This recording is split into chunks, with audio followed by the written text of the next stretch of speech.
Let's go. Yo. Get up, nah, I ain't a quitter. Toss me the ball, I'm a really big hitter. Big picture, I'm a straight killer. Rising the song to the highest bidder. Got juice, got gas, I'ma move fast. New shoes, new tracks, like who's that? I'm new, come back, better than last. Yeah, it's a new me, never gonna look back. Never gonna look back. Cause damn, I was built to last. You move slow and I move fast. And that's facts.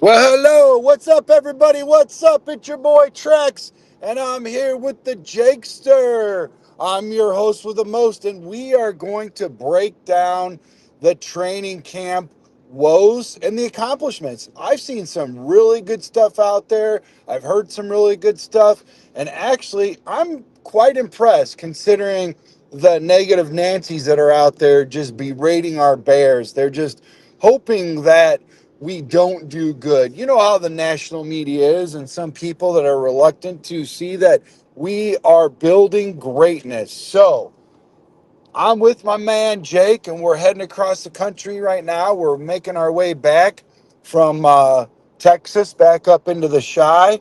Jake, how you doing tonight, buddy? Doing wonderful, Brandon. It's a great day to talk about sports.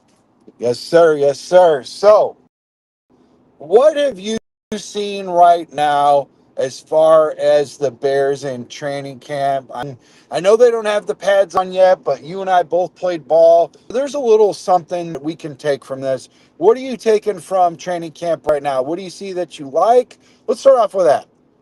Some of the things I like is he's hands down, he's my favorite receiver on the Bears, Roma Deuce. He's getting himself involved. He's getting connections from Caleb Williams. Not only deep balls, but he's got the short balls, the short connections.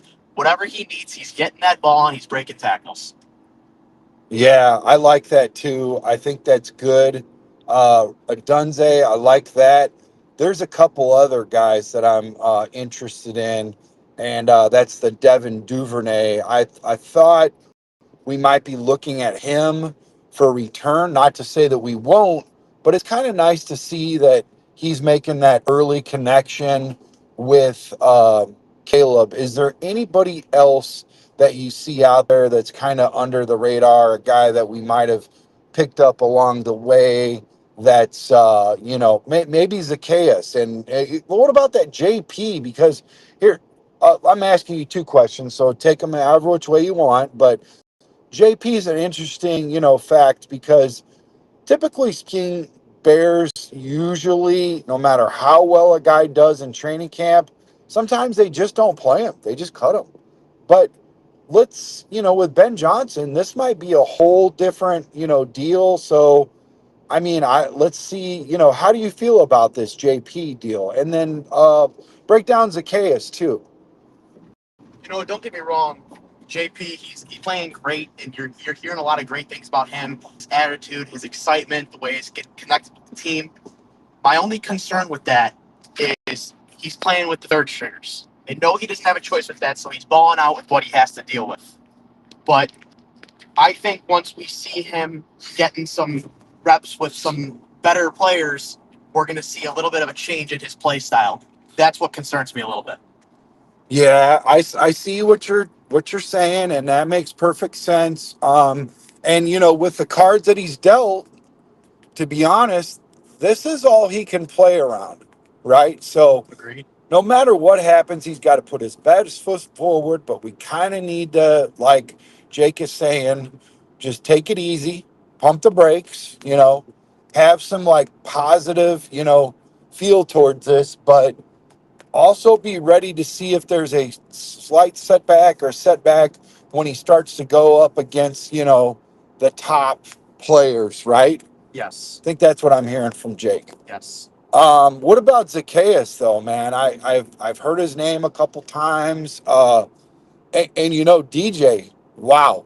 It seems like they're trying to get that early connection built right away. Yes. And I feel good about that, don't you? Because I felt like there's so many mouths to feed in the Chicago Bears offense.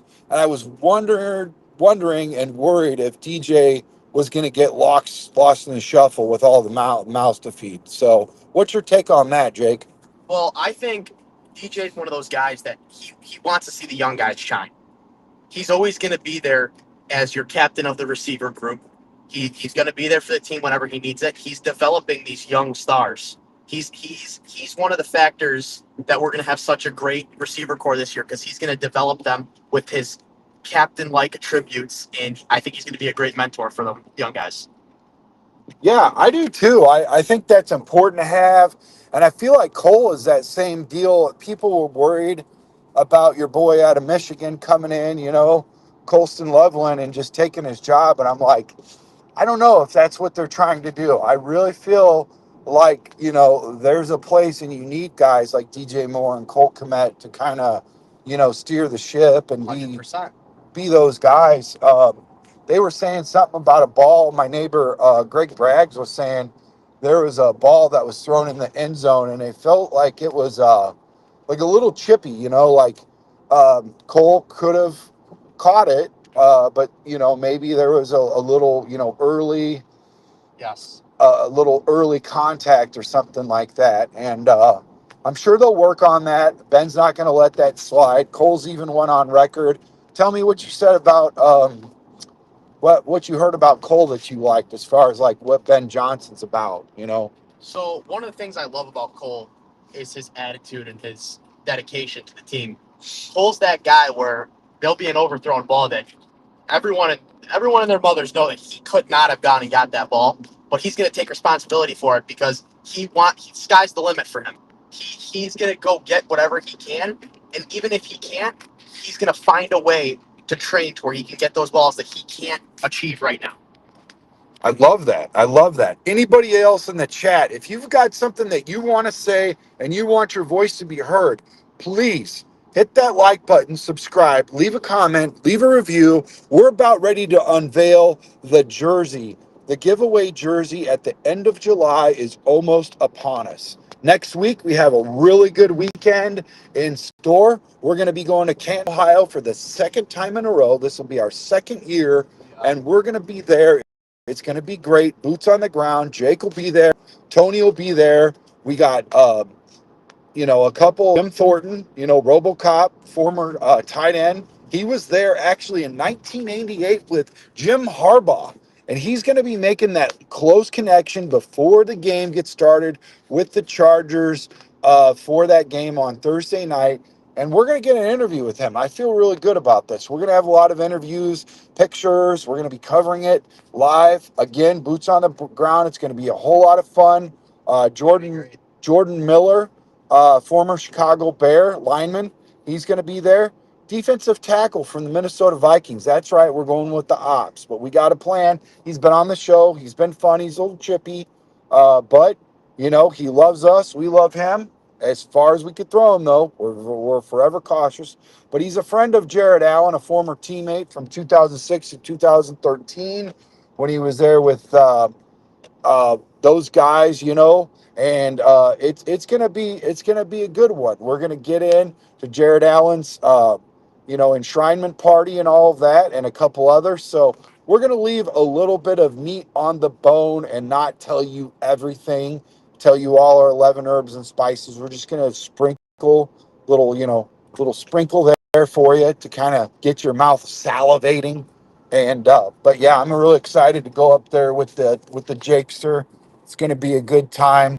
Yeah, so make sure you hit that like button, subscribe. We're going to be doing a lot of fun stuff. So, Jake, back to you, man. So, listen, you were telling me something that I heard from the first time. I didn't hear it firsthand. Could you tell us a little bit about that connection with the running back room and what Swift has been saying about the Kyle Monangai? Yes. So DeAndre Swift has great talks, high hopes for Kyle Monangai. He says he's one of those players that almost looks like he doesn't need any improving, which every player can improve, and every player on the Bills will improve with the great coaching staff and the great captains we have. But Kyle Monangai is one of those small, shifty players. He can get through areas he needs. He's lower in his shoulder. He won't run out of bounds. He's got that great attitude. He's not afraid of his play style. He's very confident in the way he plays, and that's what you need to see in a great running back like him. I like all that, and that's very important, the aggressiveness. But one thing that stands out to me, and it might be a little boring, a little vanilla, if you will, but I still think it serves a very important purpose, is the fact that in his whole college career, he did not put it on the carpet. One time, he did not fumble the ball. 100%. That's important because as a rookie, I'm saying to you, yes, do your job. And plays are going to get blown up, whether you're a rookie or whether you're, Walter Payton.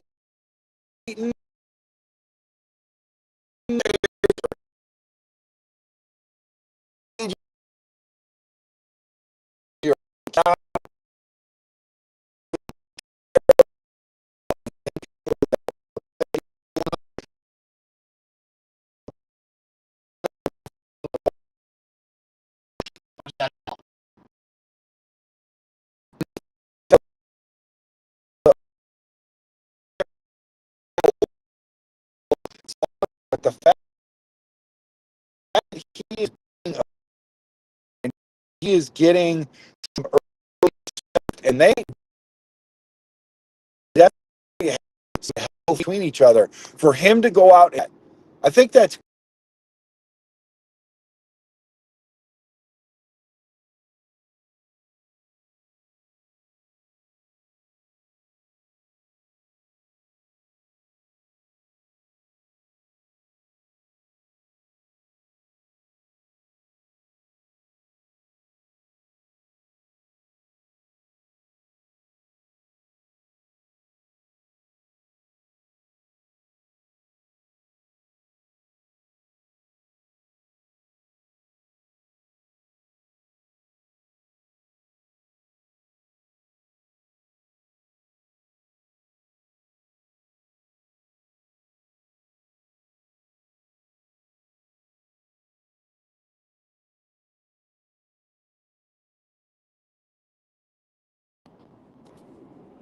all right. Sorry about that, guys. We hit a little dead zone on the road again.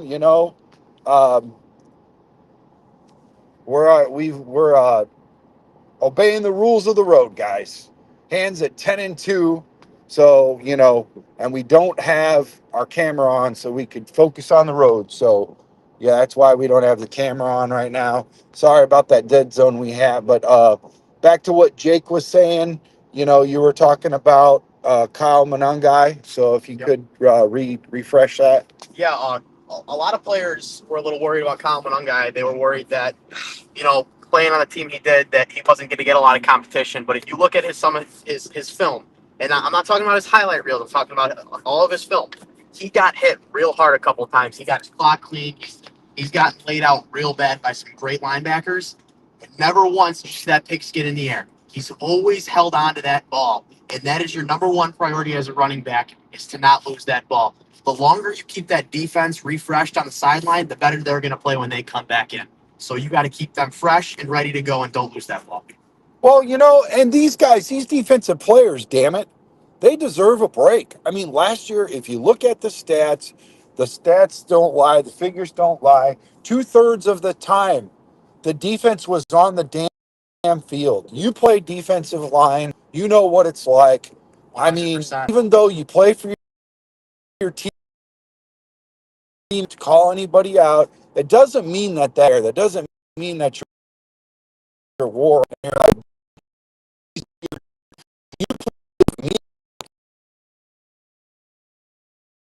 I have to work.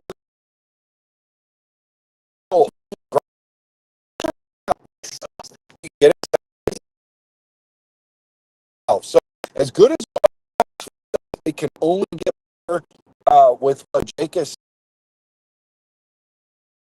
take care of the run game, allow that to open up the pass, defensive break, right, Jake? Yes, I agree. And since we're switching to the defensive side, I'd like to talk about a great player. Yeah. Guy Montez Sweat. Yes. Loved him when he came in. Yep. Played great on the Bears. Yep. But last year, everyone might have taken 2 steps backward. But you know what? The thing I like to say is, you take 1 step backward, you take 2 steps forward. Last year, there was a lot of times that he couldn't get off the field, and that really does put some wear and tear on a player. Sure. I think the longer I believe it, and you see it in training camp. Like, we don't like to see that Darnell Wright's having trouble, but you love to see that Montez Sweat is really ripping it up in there. I heard that he had one great play where it would have been a forced sack, and then he had another great play where it forced Caleb Williams to throw the ball out of bounds. You love to see that about a great captain player, because if he's in sync and he's locked in, the rest of the team's going to be locked in back there. Yeah, they definitely, it's going to help each other out. A rising tide raises all ships. Is what they say, and I agree with what you're saying, Jake, for sure. One thing that I will say is I like the timeshare. I like the fact that everybody's getting a chance, to get in there to see what's going on, because this is really like Ben Johnson's like first real go around with us, because people play differently. And I don't know if you guys were watching the show. I encourage you to go back when I had Fred Evans, the defensive tackle for the Minnesota Vikings, who's going with us up there to Canton, Ohio.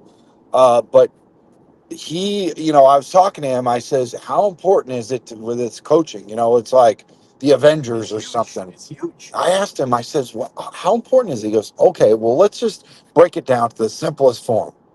Let's go back to grade school. Everybody's been to grade school for the most part. Okay. How important is a good teacher? And I'm like, it's very important. He goes, okay.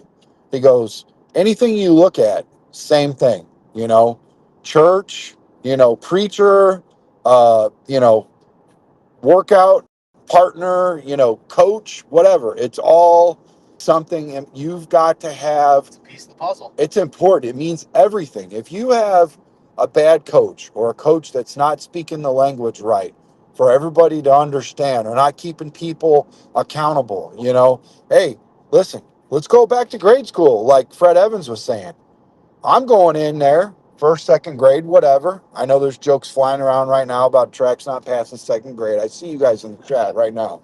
Eyes on the road, but I know it's coming.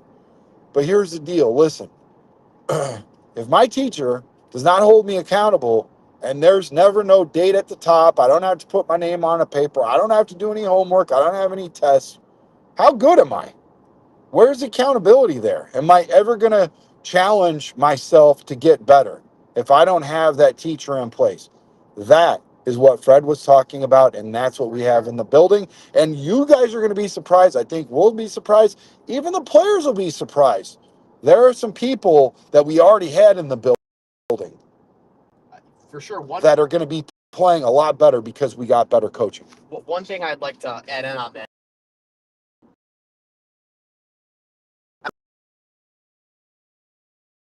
There's having a bad first day. And listen, that also goes on the coaching, but it's almost, you were taught, going back to the school thing, you're taught a certain way to do math, right? That you get a different teacher, they're teaching you a different, that's going to be harder on you because you have to learn a whole different style. That's a big change for them. They have to get used to that new style and learn something. So one of the best quarterbacks, arguably, if not the best, because you can go back and forth and all this and that. And I feel like Super Bowls, a lot of people feel like Super Bowls is a team accomplishment, not so much a player accomplishment. But I really feel like if Peyton Manning, and some other people do also, feel like if Peyton Manning had all of the weapons around him and the coaching and all of that, like, who would have been better? Would have been 1A, 1B type thing, or what? So anyways, getting back to that, Peyton Manning was talking about how great and how excited he is that Caleb Williams and Ben Johnson get to, be together as far as, call playing and all of that. And they've kind of tailored their contracts with each other, dovetailed it, and all of that kind of stuff. Not only that, but Peyton Manning said Tom Moore was his offensive coordinator. He was blessed to have him for 14 years. And you're not looking at all these, like Jake was saying, you're not looking at all these different languages you have to learn year in and year out and change it. Yeah, it's still a language. Yeah, you're still moving your lips. And yeah, there's still voice and tone and all that kind of stuff. But honestly, go take a trip to a foreign language and see how far you freaking get without being able to speak that language, you know? I 100% agree on that, and it's there are pieces of the puzzle that you need to get. If you're trying to build a puzzle with half a puzzle box over here and then the other half of a different box over there, it's just not going to line up. You have to learn off of what you were taught. And Ben Johnson's teaching a whole different game that Eberflus did, and these players are getting used to that. And you've seen some improvement from today, from yesterday with these players, and their attitudes are getting a little better. But the one thing I love to see that we haven't seen in the Bears in a while is everyone's getting held accountable. Caleb Williams, he's no doubt the number one captain of our team. He had a bad day yesterday. Ben Johnson did not let him get away with that. He took him out, held him accountable. That shows the rest of the team that you don't just get away with anything just because you're one of their better players. You can't slack. I love to see that in Ben Johnson's play style. Yeah, and he called the whole first, The whole first offense out, including Caleb. Yep. And I think that's awesome. Yeah, I think that's people look at that and they see and they're like, oh, we're gonna have another rough year. He's taking our first offense out. The only reason that this is the first time we've seen that is because our other coaches never taught accountability. Yeah. If you can learn accountability, you're not going to want to be that one guy on the offense that takes the whole offense out. You're not going to be liked for that. You have to learn to be accountable, and then your play style is going to be amazing. It's going to be hard. It's going to be tough. And I love that. And Matt Eberfluff, he was trying to be the cool soccer mom that he was, with his beard and all that stuff and everything. And I'm like, you know what? Nobody cares. Everybody's got friends. Everybody's got family. What they need is a coach that can lead them. They crave discipline. And you see it already, and you see all of the positive feedback. Nobody's saying he's being too hard, he's a jerk. That stuff only works in Detroit. This is not going to work here. You don't get any of that. They've been wanting this for a while. So I think it's good. I think it's important. There is a comment I saw flash up. I can't read it. Can you read that for us, Jake, from the Bears? Yes, it says, this entire coaching staff is not messing around. I watched Randall L. confusing the shit out of the receivers today in a new drill. I love it. Yeah, and who's that from? Is it? That's from Bears Fan for Life. Shout out to Bears Fan for Life, man. I thank you for... I love that because your coaches can't be giving you the same. If you're doing the same drill over and over and over again, you're going to catch on to that and you're going to find your shortcuts. When you have your coaches trying to trick you and mess you up, that's going to make you so much better in that game because you never know what the defense is going to do. You never know what the offense is going to do. You have to learn off of confusion. You have to build your strengths. Yeah. You got to, in chaos, you got to find the calm inside chaos. And if you're never stretched into growth, let's take a look at weight training, lifting weights or running and all that stuff and trying to build endurance. If you just do a lap of walking every day, are you ever going to be a sprinter? Are you ever going to be a long distance runner? If you're lifting weights and you pick up a 10-pound plate and you bench that and you squat that and you do everything with that plate for the rest of your life, are you ever going to grow? Is anything ever going to change? You're going to have something. Something is better than nothing, but there's no growth in something. I agree, and I love that you bring up the strength training because there's one player that came out of the offseason that I loved, and I loved him last year. And, he had a little bit of problems last year, and a couple of years ago he had some problems with family and stuff. Jervon Dexter. Oh, yeah. 2 years ago, he came into training camp, he looked ripped. This year, you see him, it's like, holy crap. It looks like he slept in the gym. Like, you can tell that that's a player that you're going to want on that starting defense because he's going to be that captain that pushes everyone. Don't give up, don't stop. We're down 17 in the fourth. We can come back. We can make these stops. We can get that. That's what I think that weight room builds your mental strength almost more than it builds your muscle. Yeah. Yeah, dude, honestly, I agree. Listen, uh, and it's without further ado that we definitely want to pay some respects to Walter Payton and his birthday. Happy birthday in heaven, Walter. Happy heavenly birthday to the legend, greatest running back of all. Yeah. So definitely thank you for that, Crimson. Shout out for bringing that up. Appreciate you, man. Like I said, make sure everybody comments. Y'all know what to do. Leave a good review for us. We appreciate your review. Comment, subscribe. Make sure you hit that like button. And very excited to give away that jersey here coming up here shortly. So here is the poster for that. Posting that right now. Brought that up. So thank you for your help, Jake. Everybody, make sure you have a good weekend. Have a happy TGI Friday. You know, enjoy each other's time. Stay safe, and until next time, Chi Town up and bear down.